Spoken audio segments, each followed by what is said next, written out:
വർക്കല നാരായണ ഗുരുകുലം അധ്യക്ഷൻ ഗുരുമുനി നാരായണ പ്രസാദ് അന്തരിച്ചു. പുലർച്ചെ 3:55 അന്ത്യം. സംസ്കാര ചടങ്ങുകൾ വൈകിട്ട് 5 നാരായണ ഗുരുകുലത്തിൽ നടക്കും. റിനു ശ്രീധറാണ് തിരുവനന്തപുരത്ത് നിന്ന് വിശദാംശങ്ങളുമായി ചേരുന്നത്. Rinu, good morning. വിവരങ്ങൾ.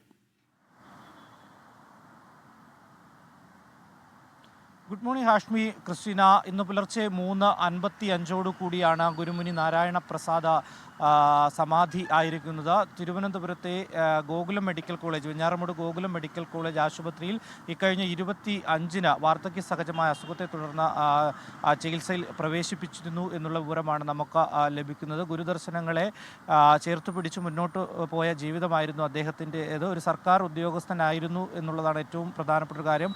ആ ഉദ്യോഗസ്ഥത്തിൽ നിന്ന് രാജിവെച്ച് ഗുരുദർശനങ്ങളെ ചേർത്ത് പിടിച്ചുകൊണ്ട് മുന്നോട്ട് പോകുന്ന ഒരു സാഹചര്യമായിരുന്നു അദ്ദേഹത്തിൻ്റെ ജീവിത ശൈലി. വർക്കല നാരായണ ഗുരുകുലത്തിൻ്റെ അധ്യക്ഷൻ കൂടിയാണ് എന്നുള്ള വിവരമാണ് നമുക്ക് നൽകാൻ വേണ്ടി കഴിയുന്ന ഏറ്റവും പ്രധാനപ്പെട്ട ഒരു കാര്യം. വൈകുന്നേരം 5 മണിയോടുകൂടിയാണ് സമാധി ചടങ്ങുകൾ ഈ ഗുരുകുലത്തിൽ വെച്ച് നടക്കും എന്നുള്ളതും ഔദ്യോഗികമായി തന്നെ അറിയിച്ചിട്ടുണ്ട്.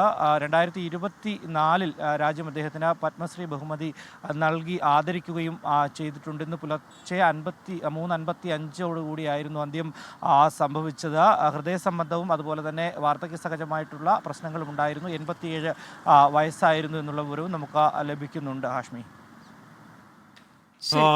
റിനു, ഒരിക്കൽ സംസാരിച്ചാൽ പിന്നെയും പിന്നെയും സംസാരിക്കാൻ തോന്നുന്ന, ഒരിക്കൽ കണ്ടാൽ പിന്നെയും പിന്നെയും കാണാൻ തോന്നുന്ന സാത്വിക, അദ്ദേഹത്തിൻ്റെ DC ബുക്സ് ഇറക്കിയ ആത്മാതയിലൊക്കെ അങ്ങേയറ്റത്തെ അദ്വൈത ചിന്തയുടെയും വേദാന്തത്തിൻ്റെയും ഒക്കെ വളരെ ആഴത്തിൽ ഗഹനമായ ഒരുപാട് ചിന്തകൾ പങ്കുവയ്ക്കുന്ന, എന്ന് പറഞ്ഞാൽ ആ മേഖലയിലെ ആ ഉയർന്ന തലപ്പൊക്കമുള്ള ചിന്തകൾ അത് നികത്താനാവാത്ത വിട ഉറപ്പായും പറയാൻ കഴിയുന്ന വ്യക്തിത്വമാണ് മുനി നാരായണ പ്രസാദ്.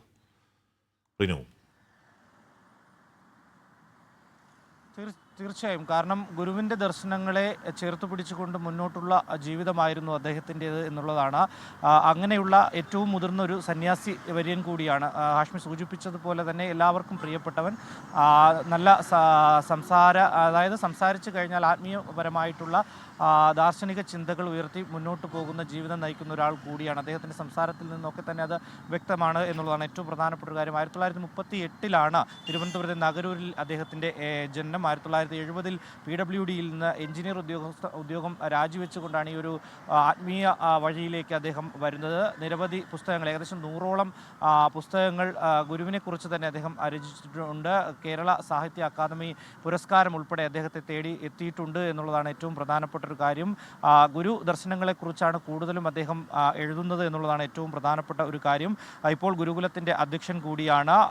അതുപോലെ തന്നെ ഏറ്റവും പ്രധാനപ്പെട്ട ഒരു കാര്യം, ഈ ഭഗവത്ഗീതയ്ക്കും നാരായണ ഗുരുവിൻ്റെ വേദാന്ത സൂത്രത്തിനും ഇംഗ്ലീഷിനും മലയാളത്തിനും ഒരു വ്യാഖ്യാനം, ഈ നാരായണ ഗുരുവിൻ്റെ എല്ലാ പദ്യകൃതികളുടെയും സ്വതന്ത്രമായ വ്യാഖ്യാനം തുടങ്ങി നിരവധി കൃതികൾ, ഏകദേശം 100ഓളം കൃതികളാണ് അദ്ദേഹം രചിച്ചിട്ടുള്ളത് എന്നുള്ളതാണ്.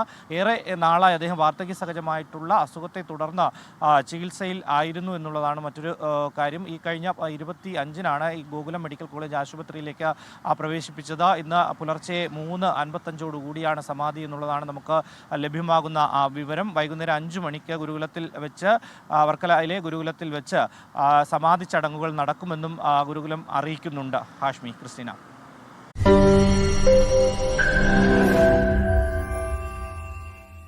ലോകത്തെവിടെയായാലും ഏത് സമയത്തും 24 വാർത്തകളും ഓഗ്മെന്റഡ് റിയാലിറ്റി പാക്കേജുകളും എക്സ്പ്ലെയിനറുകളും വിശദമായി കാണാൻ ഞങ്ങളുടെ YouTube ചാനൽ നിങ്ങൾക്ക് സബ്സ്ക്രൈബ് ചെയ്യാം.